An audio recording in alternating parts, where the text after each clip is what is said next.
Love and marriage, love and marriage. Hey, everybody. Hello. How are you? I'm a little nervous. Why am I nervous? Because it's me, your wife. You don't make me nervous. Welcome back to another episode of Benevolent Banter. It has taken me a full 2 months, but I finally got onto the show. I know I say to everybody, it's my favorite person. You only just invited me. I do. Hey, babe, you But, busy well, at noon? I'm glad I'm here. Hey, babe, you busy? So what I like to do, Dallin, if you guys haven't noticed yet, this is my wife speaking into the other microphone. Can you introduce yourself? Who are you? What do you stand for? So I am Carly Roma. I am the wife of Cass. Ooh, the wife of Cass. The wife of Cass, yeah. Hashtag. That's right. Oh, winning. That is me. What else?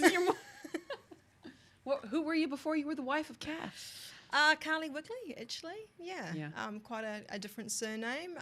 Same person, but... You saying I haven't changed you in the last 5 years? You have changed me in that I was a very happy person before, but even more so now. Were you a morning person? No, more of a night person, but I have had to become a morning person. The reason why I say that is because at 4:35, give or take, wife jumps out of bed, sings, dances, maybe goes to the bathroom, comes back, but more singing and dancing. This morning, hot stuff, Donna Summer number, yep, she played it, and I didn't play it. I sang it, girl. You sang it, and Fluffy robe. and you danced to it. Still dark outside. But yeah, I didn't have a family before I met you. I have a family now, which is amazing. I mean, she had a family. She's got parents and a brother, and yeah, and others, but not a daughter or a wife. So yeah, that's pretty cool. that is very, very cool. You speak Japanese. I do. Japanese has always been a massive part of my life since I was like 13. Learned it at high school. Seems like a weird language to learn at high school. Why did you pick Japanese? Was like Chinese, Japanese, te reo and a little bit of French were the languages to learn back in the 90s, early 90s. Parlez-vous français? Nope, but I speak Japanese. Yeah, and lived there for a couple of times, taught English to little kids over there, which was amazing, and had a Japanese ex for 10 years, so we spoke the lingo. What can I say? One of the funniest moments of the last 5 years of our life together was when we were in Las Vegas that day when the fire alarm went off at the link. Oh, that's right. And we had to walk down all those flights of stairs, and we were like, oh, fuck it, we'll just leave the link.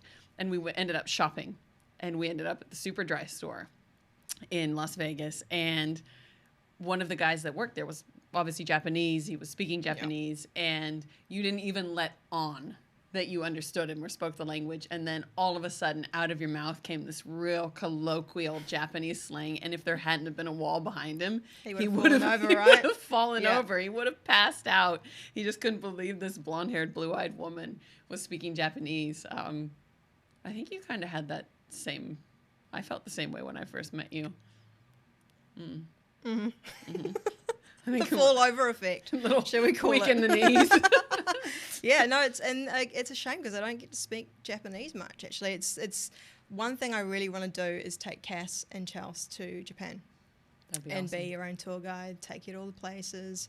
I think that would be amazing because it's an awesome language and the people are just so much fun, you know. Quirky as heck. Yeah, and then when the Rugby World Cup was happening, I had some friends in Japan and they were like, you know, sharing the food pics and just going to all the places. And I was like, God damn, I want to be there right now. It's got an amazing vibe and energy, that place. I think I'm the only person ever who spent a week in Japan and came back 3 kilos heavier. No, I did that. I came back like 10 kilos heavier. But I had 10 months, let's just say, first time I went to Japan. 10 months. Yeah. Well, you look fantastic, darling. You look absolutely amazing. I lost it. It's fine. I'm all about, I'm full stop. I'm all about the curves. It's great. On you, not on anyone else. So thank you for being here. I wanted to talk to you about the simplicity of and the nuance and the diversity of relationships. You and I both have had relationships before each other. Yep. Like you said, you were in a long-term relationship with a Japanese woman, and I was married to a Kiwi man. Yeah. I don't know about you, but the last 5 years for me have been probably the most transformative. And I'd say a lot of that has to do with the family that we've created together. Mm-hmm. It has to do with the support you've given me. I'd like to know about, you know, your personal growth and how you felt in the last 5 years, some of the things that you've gone through. Start with that. Yeah. So it's been, I said, the most amazing 5 years. And it has probably, I think, in that time compared to the rest of my life, it's been the most fun. Sometimes it's been the most challenging time. But I have definitely seen the most growth in myself in the past 5 years than my entire life. And, you know, that's a lot of sort of my doing, but it's also, you know, you've contributed to that as well as Chelsea, our daughter, as well, you know, and probably the thing, one of the things is around just, you know, things that you hold on to and habits that you learn from past relationships, whether they're good or they're bad. Mm-hmm. And, you know, the first time that we got together, we both had that in bulk. Extra baggage, please. And, you know, it was really kind of, I think both of us learnt so much of going, oh, Cass is, you know, I can see this is something that she might have done in the past, and then she's thinking that I might react in the same way, and that's not me, you know, and vice versa as well. And I think, it's quite incredible how you can grow so much as a couple as a result of learning about each other's past. And, you know, like we've both been to counsellors, right, as a couple, and then separately as well. And I think that's something that, and I know you've talked about it openly before, but, you know, you invest in yourself, and it's so important in order for you to, one, really understand who you are and to move forward with whatever that you want to move forward with, but overall just have the best life that you possibly can. You know, it teaches you so much, and I think, you know, our relationship is the strongest that it's ever been as a result of that. Yeah, I think it's, for me, it's been a really beautiful journey to watch you these last 5 years. I think because before we were together, I had a child and was in a very, very stereotypical heteronormative relationship. There was the man, there was the wife, there was the child, you know, all of those things. Yep. When we started dating, not only was I unraveling or grappling with the words that described myself and my own narrative, I was grappling with my own self-confidence and all of these things, all of that together. So were you at the same time, you know, 100%. you were grappling with the hurt and pain in the past. And what I've seen where you were 5 years ago to where you are now has been ridiculous, because there used to be a point, and I know where you and I would talk, and we would just be at loggerheads, and we wouldn't be able to see past potentially what you just talked about, that ritualized hurt from the past. But now you, especially when I do stupid shit and I engage my mouth before I engage my brain, I love you so much for sticking with me. You'll literally look at me and go, Yeah, or just know that, like, you know, if you're upset about something, and then the way that then I respond to your text messages, it's not to then go back with... secret time, text message, aggressor.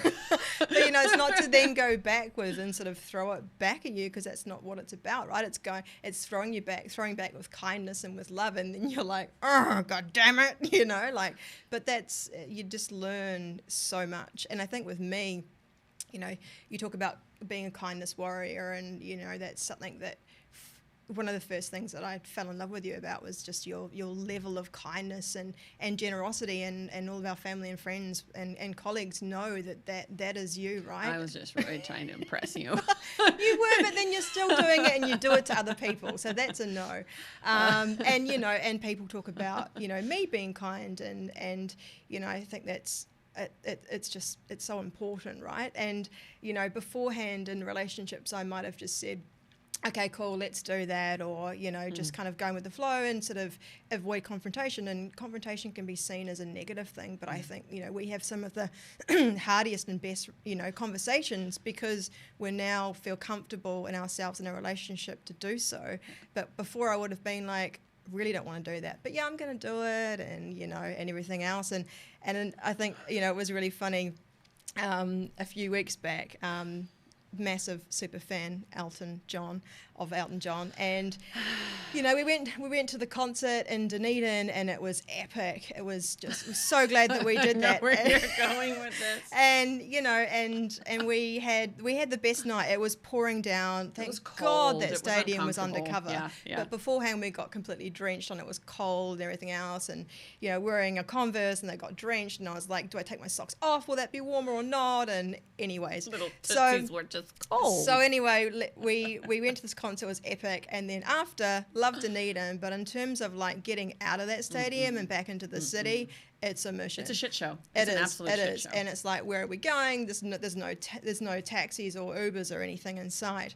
And anyway, we're walking. It is like raining, and because we had to hand in our umbrella before the concert, we had no umbrella. So we're walking. It's raining. It's cold. Can I just say that 2 weeks prior to that, or maybe even it was the week before, we did what we thought was the Tongariro crossing. That was actually the Tussock Traverse, and it was like 28 Ks in the desert. 32 kilometers in a desert. We did 28. Yeah. At altitude. It was hot. It was uncomfortable. It was hot. It was uncomfortable. It was a mission. It was like holding onto rocks, going down cliffs, and all things like that. And so we'd had that, and I was like, yeah, wife, I'll do it for you. This is going to be epic. You know, we'll enjoy. It was an adventure, and we now laugh on it. So, long story short, yeah, you were uncomfortable. I was uncomfortable. Yeah, and for the first time, I actually was like, I am not doing this. I am done. So like, just was like, okay, I'll do this. Was walking along, and then I was like, we ain't doing this anymore. I'm getting an Uber. No matter what, I'm finding one. Oh, this is after Dunedin. We're back to Dunedin now. Back into Dunedin. Yeah, no, so after the concert, when it was not just raining, it was torrential. It was pissing rain. down. There were, I don't know how many people fit in that stadium, 30,000, something like that. There were 30,000 people all looking for the same cab. That's right. Uber wasn't available. It was dark. It was late. We were hungry. Low blood sugar has a lot to answer for, I think, in all marriages. Right. That's right. And what happened, And Cass Carly? was like, let's keep walking. Let's keep walking. We'll be fine. The city's not that far. Wet. It's fine. And I was like, you know what? I'm not going to do it. I'm sorry for the first time. I think the words were choice. I'm just like, I ain't doing it. Fuck this shit. And then went on a mish, saw somebody in an Uber, knocked on the door, and he was like, yeah, get in, ladies. And we were fine. So I think that ended with me tipping the taxi driver quite a lot of money and saying, you just not only saved our lives, but our marriage. Yeah. But beforehand, I would have been like, you know, a few years ago, I would have been like, let's roll with it, you know. But I was just like, nah. I like it. I like that the sass is coming. Yeah, the sass is definitely coming more out. In a good way. Yeah, I can remember when we were first dating. It was, and maybe this was getting used to being in a relationship with another woman and having an equity of gender balance. Mm-hmm. When there wasn't somebody where you couldn't just be like, fucking man, or women. Blah, blah, blah. It was like, no, we are just humans now. You can't even play into cultural tropes anymore or these narratives.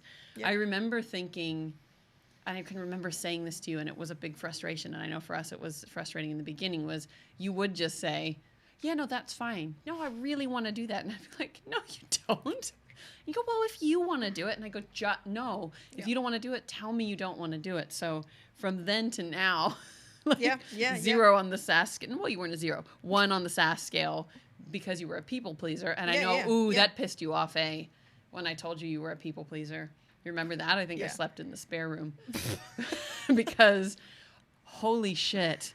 Like, and it sucks that, you know, being called a people pleaser hurts so much. But I've loved watching you go, actually, you as a human, I like to make other people feel comfortable, but that doesn't have to put me in a level of discomfort, like telling Cass I will walk 32 kilometers at altitude in the desert on the hottest day of the year because she wants to do that. You want to sign up again next year? Maybe for the shorter one. Sure. Or Just say no. Or the actual Tongariro crossing. Let's do that. I'll read the finer print from now on. Yeah. So tell me about, I know a lot about you, strangely enough. We chit-chat all the time. We go on these walks, right? We go on major walks, 2.5 hour walks, which is why I thought we would be okay. It's fine. It was an adventure. We're good. I thought we'd be fine. It was an adventure, right? And those are the memories we'll have forever. Totally. But we go on these long walks, and we just chat to each other. We just talk. Sometimes we get in an argument, and then, like, one of us walks in front of the other for 15 minutes, and then we hug, kiss, make up. It's fine. Keep walking. It's great. What I love about our relationship, and I think the equity in our relationship, is that there is an even keel and an even onus put on dreaming. Yep. I feel like neither of us tells the other one, not going to happen. And I've never known that before in a relationship, where somebody goes, oh, yeah, you should try that. You should do that. That was really more a comment than a question. It's true though, right? Like, and I think that is something that you know, I've always been a confident person, but it is at another level now, and a lot has to do with what I've learned from you, and I think you're the same, right? Where you've lacked confidence, I've helped you in terms of gaining that in particular areas, right? And I do have a new sort of sense, to your point before, around that level of sass, right? With confidence comes sass, and vice versa. And I've never felt more comfortable in my own skin before. And I think, you know, that's, again, it's to do with us. And I think as a family as well, like, I always wanted to have children. Always. And it became something that was, you know, really, really obvious to me as I sort of hit my mid-30s, going, this is something that I'm going to set out and do. To the point even with sort of promising myself the next relationship that I entered, that woman would definitely want to have kids as much as what I do. And then I stepped into a ready-made family, you know, meeting Chels for the first time when she was 9 years old, and instantly having this most amazing bond, you know. You two. Yeah, we get up to all kinds of mischief. She knows it's fine. But, you know, that sense of also me wanting to be a mum, and I think that was kind of the one thing at that stage in my life that I didn't have, and now I do, and I think that's part of also me feeling completely content, which is a pretty awesome thing to say, right? And it's as well as been a big harbinger of growth for you. It's been a big part of growth. I think watching you go from I want to have a child to here's this 9-year-old who needs some stability and some love. And then you're looking at me at this 35-year-old going, holy shit, she's melting down. So not only did you have to bridge the gap between your wants and needs, but also to help me become a more present and patient parent. That had to be a big weight to hold for a while. It was, and we were going through, you know, there was a lot changing in our lives, right, for both of us at that point. And it was recognizing the way that I'd been brought up and things that I'd learnt from my mum and dad, and having the most amazing parents, and going, well, that's the type of parent that I want to be, you know. And I've got step parents now, and same goes for them. It's the kind of parent that I want to be. And I guess, you know, seeing some situations where, you know, poor Chelsea wasn't, you know, she was going through this change and waking up in the middle of the night and things, and being anxious, and me going, well, how would have my parents coped with that? And, you know, and then kind of talking about that, and sometimes it was just around just being super gentle and talking through things.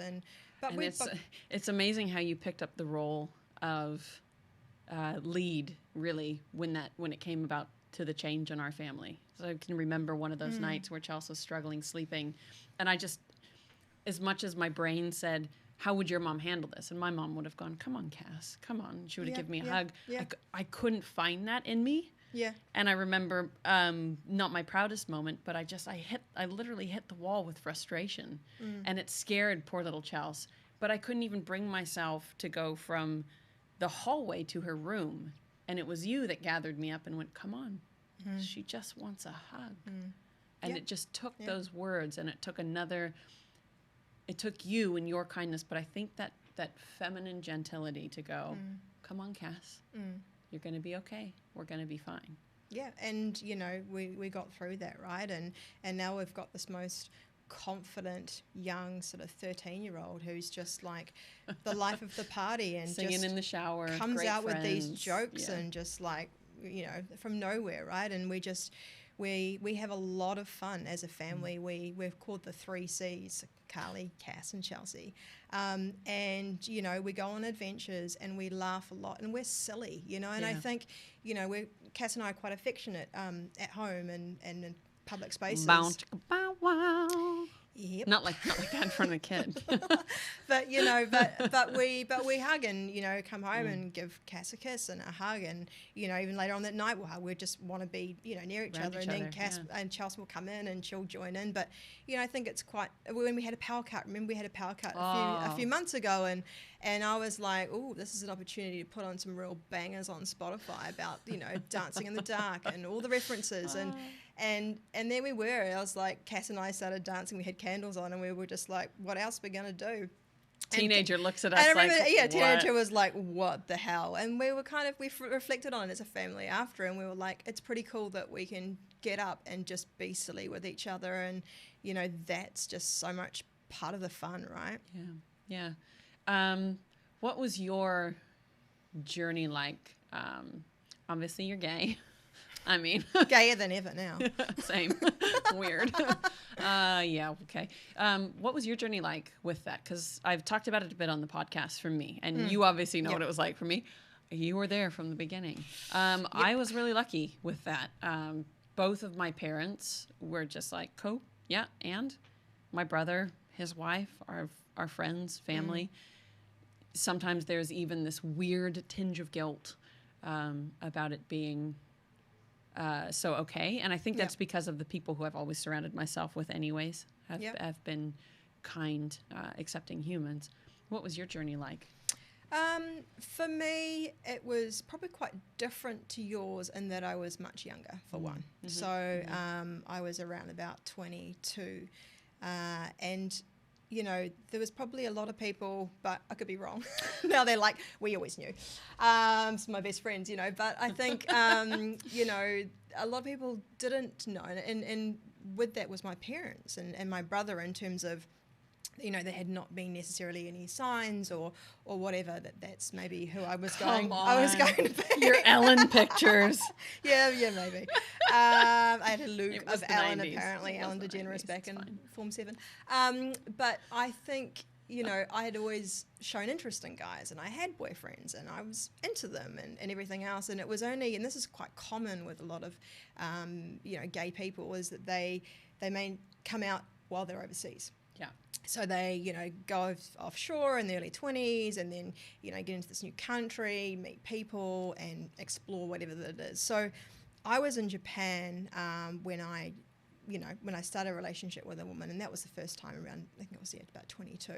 And I believe the first person that I told was my brother. I think it was my brother and then mum and dad. And my brother was just so happy for me. He was like, this is amazing. Our brothers are amazing, right? Yeah. We've both got brothers called Rob. It's pretty cool.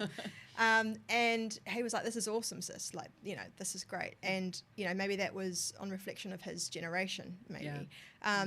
But with my parents, my dad was actually in Japan at the time when I told him, and it was quite hard for Dad. I think the main reason because it was quite a shock.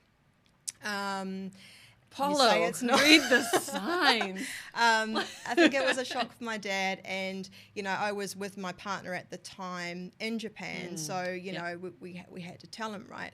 So it was a bit of a shock, and my dad's not a quiet guy, and Your dad's he amazing. was a little quiet. He was a bit quiet for the next couple of days, and I had a chat with him, and and then with my mum being in New Zealand, because my dad was over, my parents split up, and my mum, I told her over the phone, and she was the same. She was a bit shocked. She was quiet, but they were unconditional love, right? So it didn't change anything, and I would never expect that to change and from my parents at all. And then they came around to the idea. I think the thing that made the difference, and it might be the same with your amazing parents, was the fact that they could see their daughter being happy. Yeah. And, happy. I was having a great time in Japan. I had an awesome job, and I had, a partner I loved at the time. And, so they were like, okay, actually, this is okay. And my friends were interesting. I think some of them had a bit of an idea when I got back what the story was. But for some reason, I chose to come out to my friends almost like in a group or one by one. And I spent a lot of time coming out. Like, really? The last people that I told was, I think it was another half an hour conversation. And for some reason, I think it was such a personal thing. And I felt like, not that I owed it to tell them, but it was more of like... Were you people pleasing? Yes, I was. But I just wanted to share it and do that in person where I could. That makes sense. Right? That makes sense. And, now looking at when we got married just over 2 years ago on Waiheke Island and being, in that room with, our favourite people and our parents. And, I know for a fact that my parents, and I think your parents would be the same as well, like they just wouldn't have it any other way now because they know what we have and what we've created as a family. And, like it doesn't, our dads walked us down the aisle, on either arm. And it was just... It was a beautiful time. They walked us halfway down the aisle, and then they split off because I had this patriarchal thing where, like, I love our dads, but I was not having another man give me away ever in my life. Different time for a different podcast. And you had no shoes on. Second time around was a bit different, right? Second time around was a lot different. You do you, boo. Second time around was a lot different. Still is, which is great. Tell me about your involvement with the rainbow community before we got together, because I know that's changed for both of us congruently as a couple. It has, yeah. When I got into my second relationship, so with a woman, so Cass is my third, with Rachel, it was interesting because that was the first time that I was really part of the community from the point of view of, just in my previous relationship before then. We hung out with the family and friends, and, I think a lot of people sort of go to, different events or clubs or whatever when you're single, right? And that wasn't the situation for us. So, and Rachel introduced me to a lot of her friends within the community, which was awesome because I remember being at some, and this would have been when sort of early to mid 30s, but I was at some parties with just everyone was a lesbian, and I was like, all the lesbians, and amazing, and we were just dancing, we were having a good time, and I was like, these women not only like amazing women, but they're also all gay, and we've all got this in common, and this is a lot of fun, and it was really liberating for me. It was safe and it was liberating, and I think that was a different stage in my life as well, and then running sort of pride events for companies that I've worked for before as well, and getting behind those events, and the coolest thing of those was 80% of the people walking with us in the parade were allies. Well, that was how I first kind of twinged, because our colleague Susan, who's a really good friend of ours, when we were working at Air New Zealand, was like, so have you ever kissed a girl? And I was like, Susan, no, I'm married to a man. Never. And she was like, me neither. And then she goes, did you know that Carly helps with the Pride Committee? And Susan, she had to know that I was crushing on you because she literally was like, understand what I mean? And I was like, oh, Carly's gay. Because, you're not, and this is a blanket statement, but you are not the stereotypical idea of a lesbian or a butch lesbian, etc. You've had some people tell you that, haven't you, from the community? I have. I was told once, I never forget it. I used to wear heels a lot. And then I got to a stage a couple of years ago where I'm just like, I wear heels for some meetings or events like weddings, but I was like, I'm just doing the brogue thing. And it's quite cool actually, because then the likes of, Merchant and that suddenly got on board and were like, let's do brogues. Brogues Good are for your knees great. and hips, let me tell you. Totally. as And we you can age. sort of feel like a lot of the time on a mission. Yeah. I'm busy and I'm on a mission, and brogues are great for that. And then anyway, but this was quite a few years ago, and I was out with my ex and her gay friends, and I had heels on, probably about sort of that high heels, 3-inch, not sort of massive heels. And one of the friends were like, not in a nasty way, but she was like, heels like that, not a lesbian. And I was like, let me tell you, I am a lesbian. But she almost sort of questioned, because based on the size of my heels, which was quite interesting. And then I've had other people that I've said, my wife, and they've been like, oh, that's a surprise. So Does it surprise you? Like, do you feel like you walk through the world and everybody just knows? no. No? Sometimes I'm like, I'm in a baseball hat, I'm all tatted up, Yeah, I've got maybe. a rainbow watch, and everyone's like, how's your husband? And I'm like, I could not be more of a walking pride flag right now if I tried. That's true. But also, that's also when I get to check my own bias and go, why would you assume anything about anybody? And they don't care. They're in their own heads. Yeah, They're living their own lives. It's been interesting together. We've grown our friendship groups. Yep. I feel like, again, shout out to Mooney, Rachel Mooney, Carly's ex, who I think is just the loveliest human, because she helped you feel loved and seen and all of these things. So much time for people who are kind to others. So I feel like you having those first relationships and friendships with Rachel's community meant that when you and I got together, it opened up my horizons as well. Yeah, so I've yeah, always yeah, felt I very agree. thankful for those contacts. It's and kind of the those, start of it, right? And then Yeah. we've grown from there as well. And, with you being involved in the community, the Pride community immensely as well, So that's a different conversation for a different day. But well, I mean, we can go there a little bit. The pride thing was an interesting thing. I think for me, and you would have watched me with this, I've struggled with labels. So the first thing when people started to go, oh, you left your husband and you're with a woman, what's your label now? Most of the time it was a super, super kind question. Yep, It was yep. it was a probing question that wasn't meant to offend at all. And for a long time I didn't know. I think I did that bridging, that tickle from like, straight to bi to gay to lesbian to maybe queer. And who knows what I'll settle on by the time I'm 6 feet under. I don't know yet.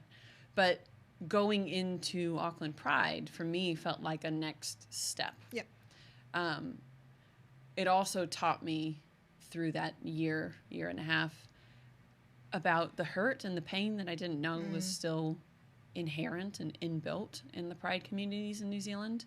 It opened up my eyes to the fact that I came in again with these rainbow rose-colored glasses, Change the world, where right? I was just do good, be good, apply all of the learnings and knowledge to something that was going to help. Yeah. And was always amazed by how often there were warring forces within a community, to which then I came to the realization that you can't just lump people together because of who they cuddle with at night. Yeah, yeah. So I feel like it's been a really interesting path to walk, but it's been our gay friends, it's been our other lesbian friends, who are moms and who have families and who are raising kids and trying to navigate this world in a way that we are, who've, as well as you, helped me become who I am today. Yeah, It feels like the last 5 years have been the supercharged mission of growth. Agree. Yeah, yeah. Well, a lot of people were probably doing 15, 20, right? That we've been through everything.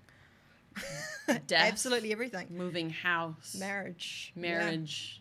job loss, job gain. Yeah, yeah. The works. Doing your own thing. Depression, anxiety. Yeah.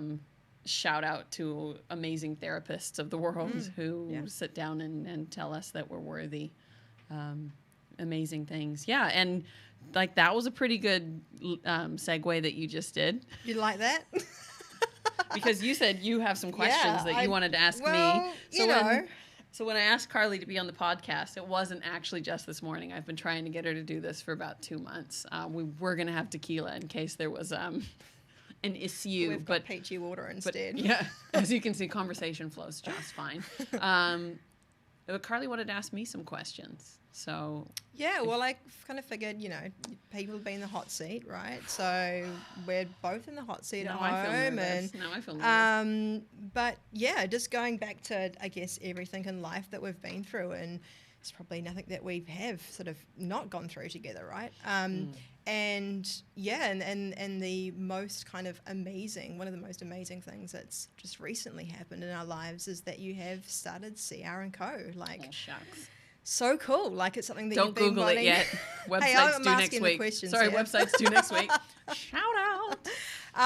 But this is something that you've been wanting to do for a very long time, and I've witnessed that. And even the last couple of years, you almost did it a couple of years ago, but then an opportunity came, and that would always be the case with you, right? Like, it happened again recently, but you would always be offered something, a job with a great corporate or an agency, but you've decided to do this on your own, to begin with, right? And it's so exciting for me to see Cass go through this process. And we sold my unit last year, right? And that's again one of the things that's enabled us to kind of go, financial freedom. This is your thing, That's right. And the universe has probably told Cass 101 times that now is the time to do it. And it's like, and she'll check with me. She'll go, so this just happened, got this conference, overseas, and offered this much money. And I'm like, yes. Do you think it's a sign? Oh my God, how many times? How many more signs? These signs are neon and massive,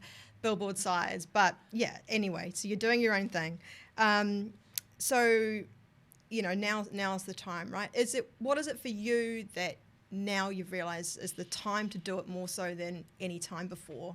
I think, especially contextually with what the world's going through right now with COVID-19, with the coronavirus, and people staying at home, we've had to reevaluate very quickly how we do business and how transactional life is. And I feel like over the past 2 decades of my time within corporates, I have absolutely loved every single journey. There's always been a good, purposeful mission for me to live up to. But when it came to the application of what I think my skills are, which is it's connecting, it's corridor, it's storytelling, it's understanding in an instant, because I had to build years of neural pathways and understanding about how to go business objective, marketing objective, people objective, channels, media. It's going, what's the best way to get rid of all of the wanky shit and to really concentrate on the human at the other end?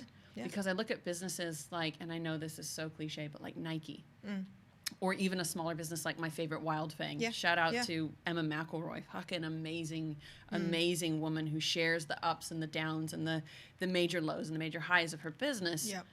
When it comes down to it, businesses who do well and who will last are businesses that do right by and better for people.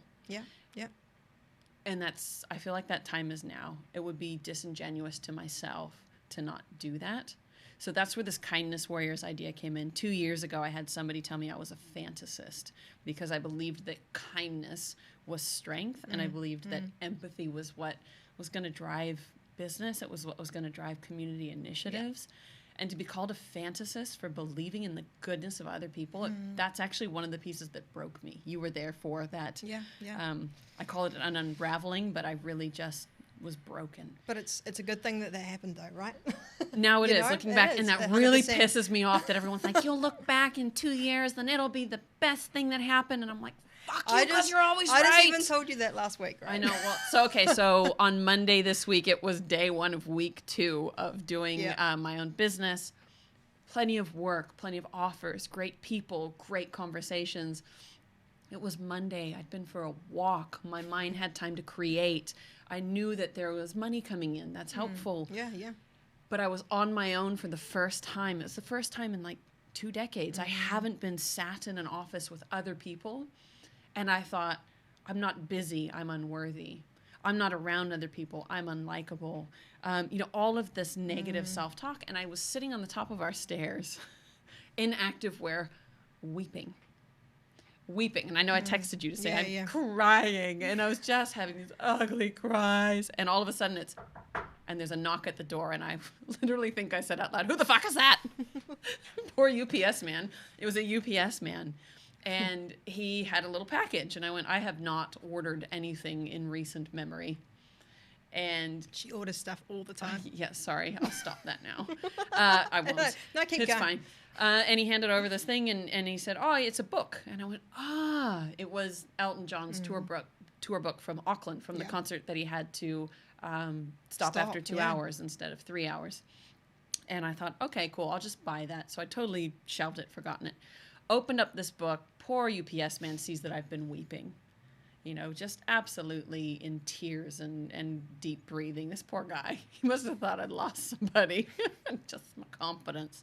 And I opened up this book, and it was just like, every time in my adult life where I've needed some reassurance, it's strange, but Uncle Elton has been there. It's true. Whether it's in a song or somebody, whistling Rocket Man as they walk by, and it's almost like he's like, tip of the hat, you're going to be okay. 100%. And I opened this book, and I shit you not, just a giant glossy double-page spread was me and Elton. Yeah. And I was in that one too. And you were in that picture. Great. And Chelsea's from one of the photos. Yeah, our whole family. Yeah. And I thought, the universe isn't just speaking to you.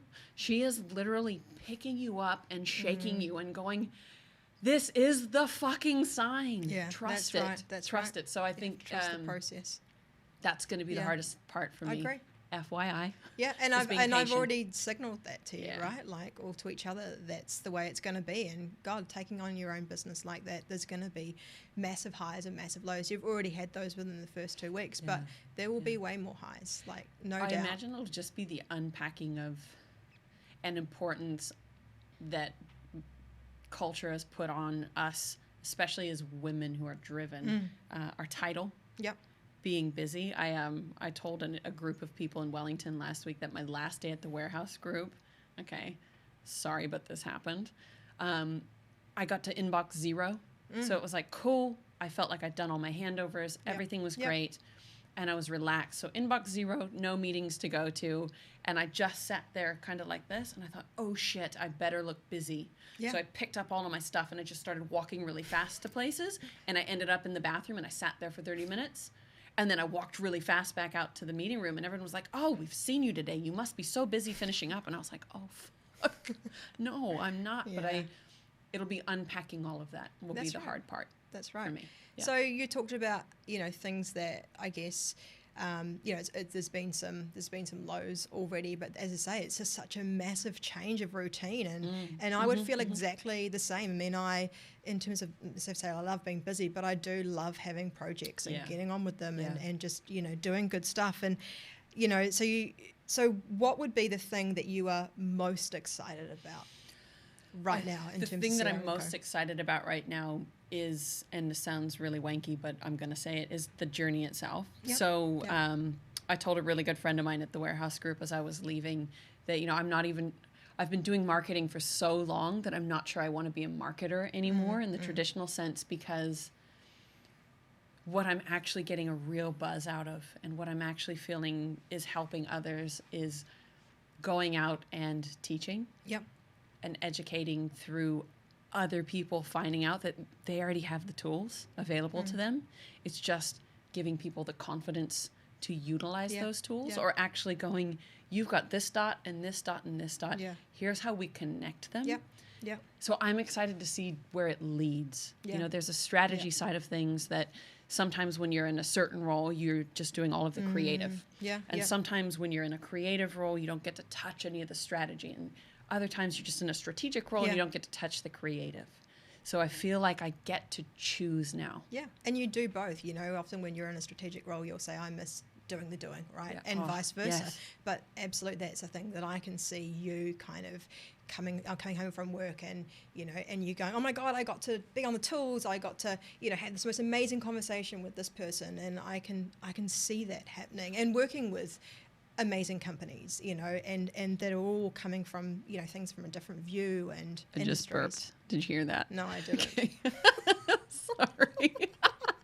It's fine. I didn't hear it. Sorry to the listeners who might have heard the little rumble. Yeah. Bless. Yeah, well, I know. God bless you.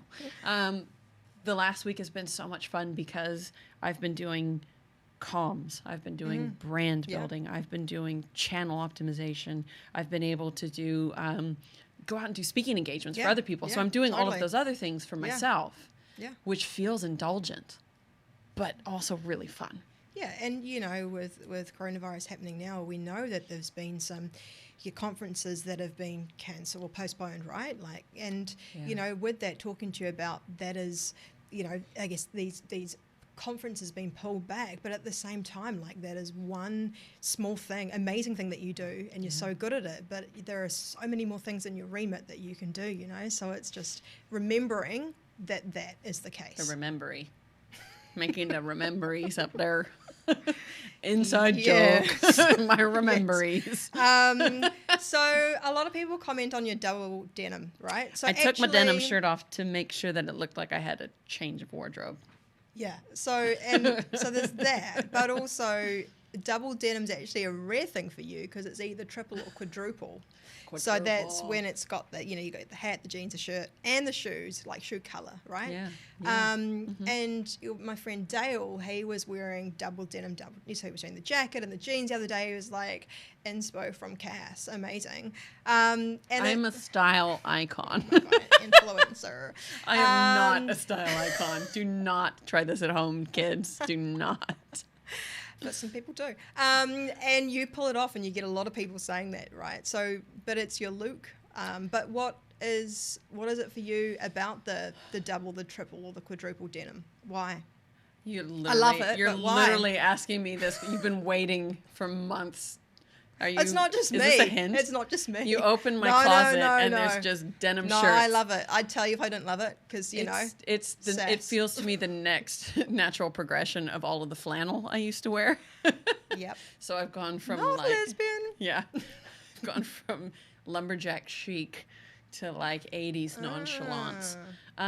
For me, I think it goes hand in hand with what we talked about earlier about the progression of who we are and moving through the world. I say all of the time to Carly, which I think a lot of people might not believe, that I would lack in confidence quite a lot of the time, but I do. I question myself all the time. I have this little interloper in my brain that tells me I'm not who other people see.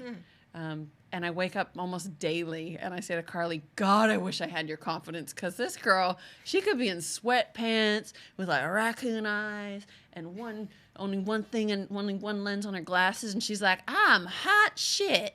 And she is. But watching your confidence, and I know I've seen it waver a few times, but not a lot. You know who you are. Being able to walk through the world and take up space as who you are means that if you're in double or triple or quadruple denim, you're just feeling yourself. Yeah, I totally. sometimes think about, and a friend of mine, Brad Cole, talks about your inner child quite a bit through a social media. Little Cass, yeah. I think of little Swass, as we call her, little Cass.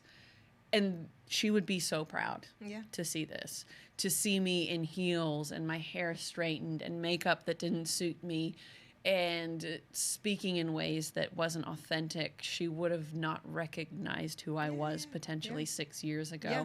And the older I get, it's not devil may care, it's more little Cass cares. Yeah, 100%. And I see the yeah. photos of you when you were a kid, and I kind of got, you got the cap and you got the shirt and the short shorts, sort of your white socks pulled up a bit, and yeah. I literally look like my dad in 1979. 50% of the time. Great look. My look, dad's Phil. a dude. He is a Phil dude. the thrill. Yeah, he Phil is the thrill. indeed. And it's cool to see that, because I can see your personality being represented, by the way that you dress as well, which is it's just awesome. And you're right, from when I first met you to now, it's very different. You were wearing the dresses and I wasn't. Now I'm wearing the dresses. Don't know Those what that green means, jeans, but- though, girl. Bring back the green jeans. And then the other question I had for you was, so if you could choose, so gin's Cass's thing. So for your birthday a couple of years ago, I took Cass to a gin distillery in Sydney. Australia. We were in Australia. And took our friends there as well. They came with us and we had a great time. And gin's your thing and people know that, you know. And so if you could have gin with two people, so two, right? So three's a party, right? Do you mean not you and not our friends?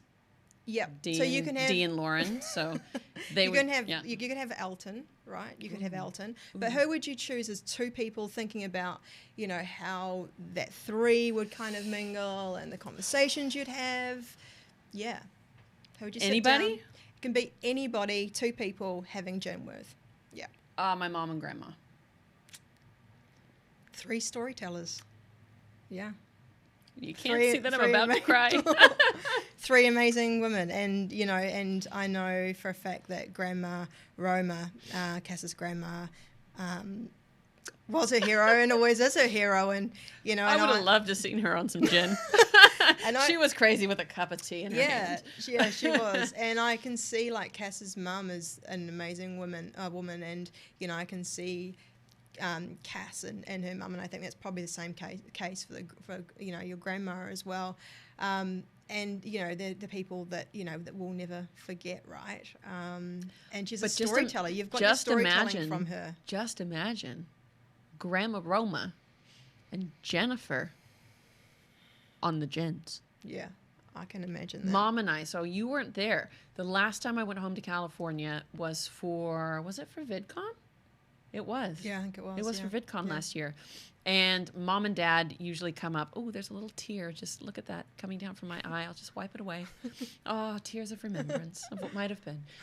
So Mom and Dad came to visit me in Manhattan Beach. Yeah. Because they're the coolest cats on the planet. Dad stayed for a day, which was perfect timing. And then Mom stayed overnight because Mom was going to fly out the next day to go visit my brother Rob in Detroit. Yeah. Mom and I discovered that together at cocktail time is our best time. We had, and I totally forgot that in California, the way that bartenders pour is called the free pour. Oh, I know about those. The old free pour, where Yes. it's not like vodka tonic, it's like vodka tonic. And we had, I'm going to say 3 or 4 drinks before happy hour even ended. And neither of us are big drinkers. We had the best time. Yeah. We talked, we laughed, we cried. We got through shit that we haven't talked about ever. Yeah. Ever. So the idea, like, to think about having a gin with Mom and Grandma, far out. Yeah. What a powerful, cool thing to imagine. Yeah. What a cool thing to imagine. And I never had the, you know, your mum comes out and she hangs out with us 3 or 4 times a year, which is always a blast, especially when we get my parents together with them, you know. And I never got the pleasure of meeting your grandma. God damn, I wish I had. Yeah. And, you know, I think we would have got on, like, massively, right? But I did have a conversation with her once, but it was very one-sided. And I mean that in the nicest way because... What do you mean Grandma didn't let you talk? Boom, there it is. In a way that, so Cass had proposed to me, you know, a few years ago in Melbourne, and then I proposed to her at Man of War. Yeah, On Waiheke Island. And I knew that, you know, sort of outside of Cass's family, her parents and her brother and his family, that the other person that was really important to her in her life was her grandma, Grandma Roma. And I just felt like I wanted to chat with her before I proposed because I wanted that proposal to be the most amazing moment ever, right? And picked up the phone. I talked to her, and it was just so cool because she was chitty-chatting like my wife does all the time on the walk in the morning. And now it's just so funny because I was talking to my dad about it, but who's recently retired. But I come home and my dad's wife feels the same in terms of like dad will go chitty chitty chitty because he's retired and his wife's still working. But like with Cass as well, they'll come home and you've had a great day at work, you're a little bit tired, and then it's like blah blah blah blah blah blah blah blah. We'll just keep going and going and going. Yeah, but but it was just, it reminded me of that, and as I say, knowing where Cass has got her epic storytelling from, and her creativity was originally, from her grandma and then down to her through your mum. But, she was just telling me all the stories, and she's trying to get in the whole lifetime's worth of and like make you feel comfortable in half an hour or something, and make you feel comfortable and welcome to the family. Yeah, and because if she didn't, it was so cool. If she didn't want to talk to you, let me tell you. You would have known that real fast. Yeah, and she was just as excited to talk to me as I was to her, and I would get in some things, and then she would start talking, and then she'd be like, "Oh, I'm so sorry. No, you talk," and it was just I'm really glad that we never got to meet, but we definitely had that conversation, and I feel like we jammed and we had a good time. She would have loved you very, very much. I am very conscious of your time. Because you have to head back to your job. Thank you, wife, for taking care of the financial future of our family for a little while. I wanted to thank you for being here, like not only on the podcast, just like being here on Earth, this planet we inhabit. I love and adore you so much, and it grows day and day and day and day in and out. So thank you for that. Right back at you. Right back at you, wink and a nudge.